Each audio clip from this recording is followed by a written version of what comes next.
Dans cette vidéo, nous allons voir comment créer une grille de blog personnalisée dans Elementor Pro qui soit esthétique et en harmonie avec l'ambiance de votre site web.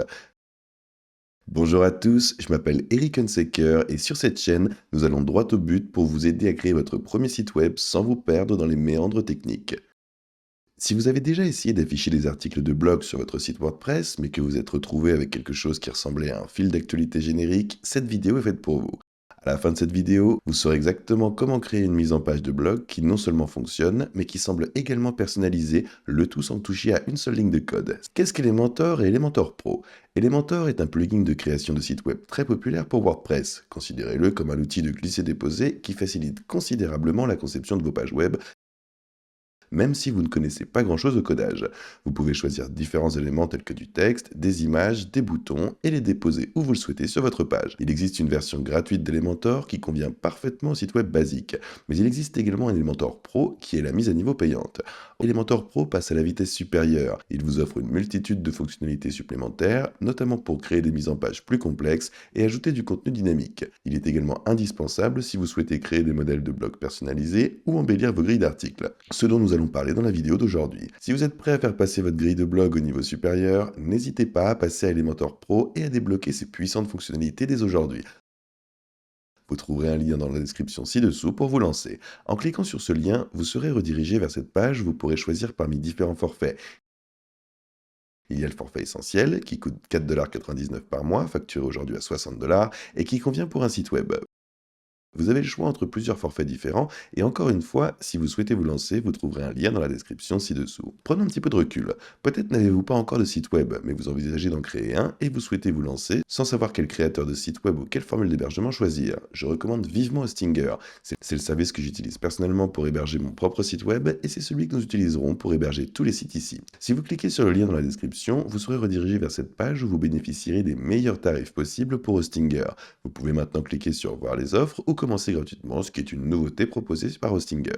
On va cliquer sur voir les offres et voir ici les deux offres les plus populaires, le créateur de site web premium et le builder business.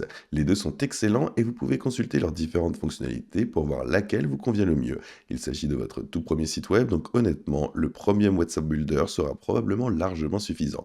Il vous suffit de cliquer sur le bouton, puis de sélectionner la durée d'engagement souhaitée, 1 mois, 12 mois, 24 mois ou 48 mois. Évidemment, plus la durée d'engagement est longue, plus vous réaliserez d'économies. Personnellement, j'ai opté pour la durée de 48 mois pour mon propre site web, mais c'est à vous de voir. Dans cet exemple, nous allons vous montrer à quoi ressemble l'option 12 mois. Ce que vous devez faire, c'est obtenir un code promo et saisir My First Website, cliquez sur Apply et vous économiserez encore plus d'argent. Pour seulement 43,09 $, vous aurez accès à une année complète d'hébergement. Encore une fois, vous trouverez un lien ci-dessous dans la description et n'oubliez pas d'utiliser le code My First Website. Avant de commencer à créer quoi que ce soit, vous devez déterminer où ce bloc sera hébergé, mais je vous montrerai également comment créer une mise en page de type barre latérale avec des articles connexes, comme vous le verrez dans un modèle de blog. Tout d'abord, nous allons nous rendre dans notre tableau de bord WordPress et créer une nouvelle page ou modifier une page existante avec Elementor. Nous voici dans mon tableau de bord WordPress et je vais aller dans les pages. Pour cet exemple, je vais simplement cliquer sur Ajouter une page. Maintenant, je vais cliquer ici pour m'assurer que je modifie avec Elementor. Nous sommes maintenant dans l'éditeur d'Elementor. Je vais simplement déposer un conteneur ici. Et maintenant, nous avons un espace de travail. Nous allons nous donner un petit peu de marge et nous allons aller ici dans Advanced, puis dans Padding et nous allons taper 30, puis je vais le dissocier et ensuite je vais simplement le supprimer à gauche et à droite.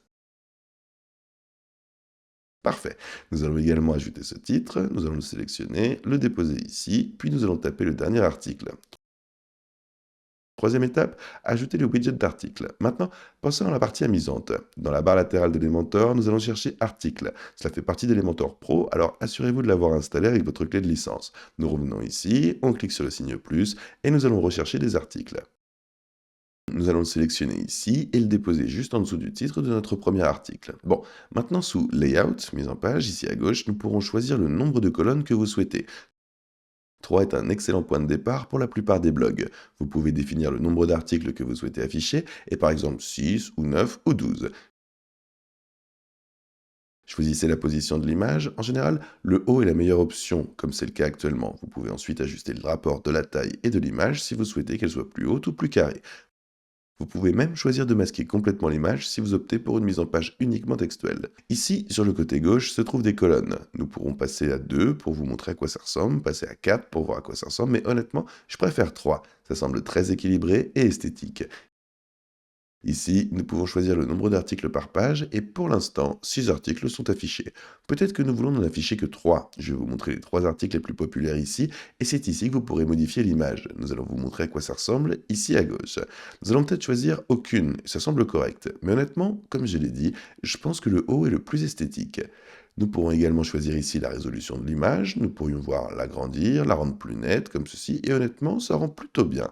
Nous allons opter pour un compromis et cela devrait améliorer légèrement le chargement. Maintenant, on passe à l'onglet Query, requête. Je vais fermer la mise en page et ensuite on va descendre ici dans Query et c'est ici que vous pourrez contrôler le contenu qui s'affiche dans la grille. Vous pouvez afficher les articles d'une catégorie spécifique et vous avez peut-être des catégories telles que recettes, fitness ou entraînement ou quelque chose dans le style. Ça dépendra de votre propre blog. Mais vous pouvez également afficher les articles d'une auteur spécifique et si plusieurs personnes collaborent à votre site web, plusieurs auteurs, vous pourrez choisir d'afficher uniquement les articles d'une personne spécifique ou vous pouvez simplement sélectionner manuellement certains articles à mettre en avant. Si vous affichez uniquement les articles de blog récents, vous pouvez laisser le paramètre sur article et laisser WordPress gérer l'ordre. Ici, nous pouvons choisir cette option et on pourra choisir une sélection manuelle. Je vais le laisser dans les publications pour l'instant et ici vous pouvez continuer et en fonction de la date, vous pourrez peut-être tout faire au cours de la semaine dernière, du mois dernier, du trimestre dernier ou autre et vous pouvez les classer par date, titre et ordre de menu. Étape 4, styliser la grille. C'est là que la magie opère. Nous allons dans l'onglet Style, il se trouve ici à gauche dans les mentors, et sous Layout, vous pourrez définir l'espacement entre les colonnes et l'espacement entre les lignes. Une valeur comprise entre 20 et 30 pixels permet d'avoir un petit peu d'espace. Ensuite, je définirai l'alignement au centre si vous voulez que tout soit équilibré. Voici à quoi ressemble le centre, et vous pouvez le déplacer vers la droite ou l'aligner à gauche. Je vais le laisser aligné à gauche, et après avoir passé en revue les options, je trouve que cela rend mieux. Pour les images, vous pourrez vous ajouter un rayon de bordure pour obtenir des coins arrondis. Si on descend juste ici, on va dans Images, puis dans Rayon de bordure, commençons par un 20 et voyons ce que ça donne.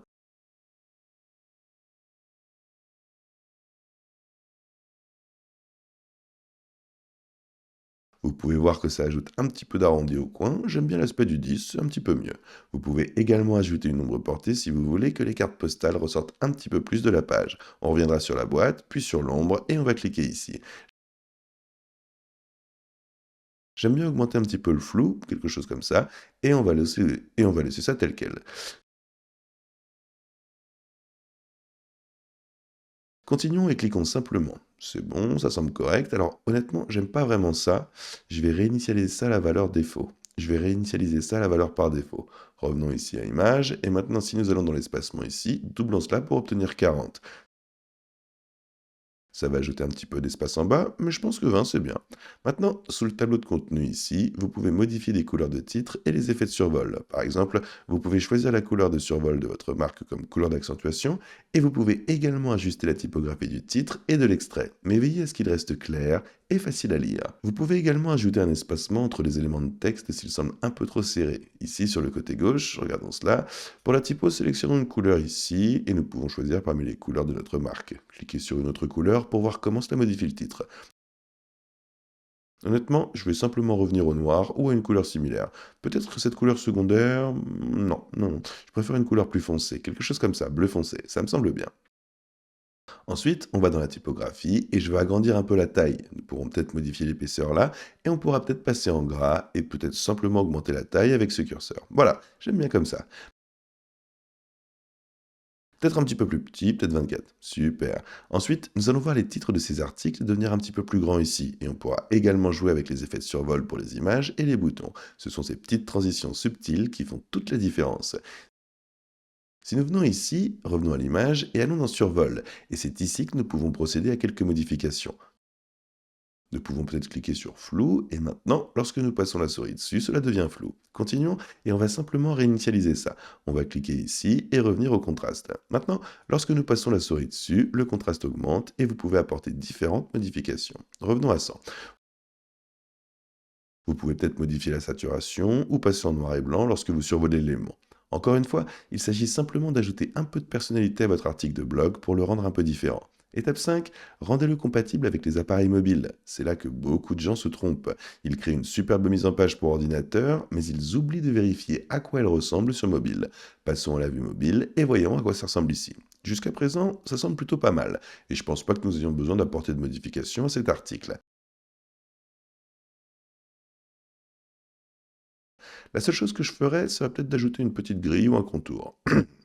Ensuite, on va continuer, nous allons cliquer à nouveau dessus et nous allons arriver à la case, puis nous allons rentrer la largeur de la bordure. Commençons par 10 et c'est beaucoup trop.